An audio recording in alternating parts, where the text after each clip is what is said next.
Il existe plus de 330 espèces de tortues dans le monde, toutes différentes les unes des autres. Leur point commun est malheureusement celui d'être aujourd'hui très menacées. C'est le cas de la tortue géante d'Aldabra, originaire des Seychelles. Les tortues qui les ont pondues sont les tortues géantes d'Aldabra, donc les plus grosses tortues terrestres au monde. Donc on les récupère justement pour mettre toutes les chances de notre côté. Et puis on croise les doigts pour que d'ici 3 mois environ, de jeunes petites tortues d'Aldabra sortent de l'œuf.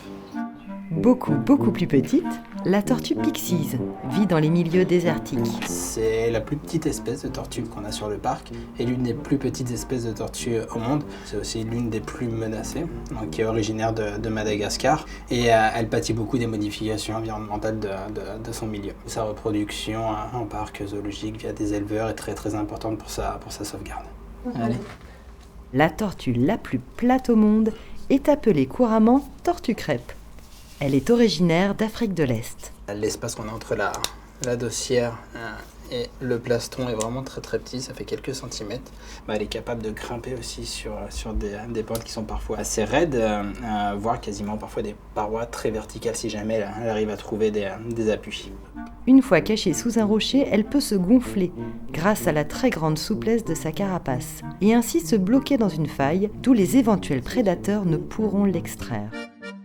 La tortue Kuora, tortue palustre asiatique, a elle aussi une technique efficace contre les prédateurs. Elle fait partie des tortues boîtes, c'est-à-dire des tortues qui peuvent se cacher entièrement dans leur carapace. Ça, c'est une espèce de Kuora très prisée pour la consommation, l'alimentation locale, et qui est très utilisée aussi pour les médecines traditionnelles de ces pays-là.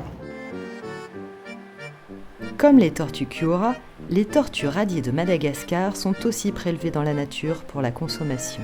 Elles sont en effet très appréciées lors des fêtes de Noël et de Pâques et atteignent rarement les 100 ans malgré leur grande longévité. On a des tortues comme celle que j'ai dans la main qui sont encore assez jeunes, c'est des subadultes, donc celle-ci elle a à peine une dizaine d'années. Ce sont des tortues qui peuvent atteindre les 100 ans, voire même dépasser la centaine d'années.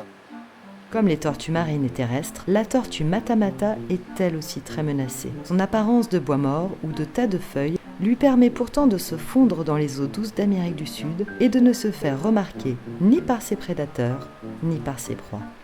Si les tortues existaient déjà du temps des dinosaures, elles n'ont jamais autant été menacées que par nos modes de vie.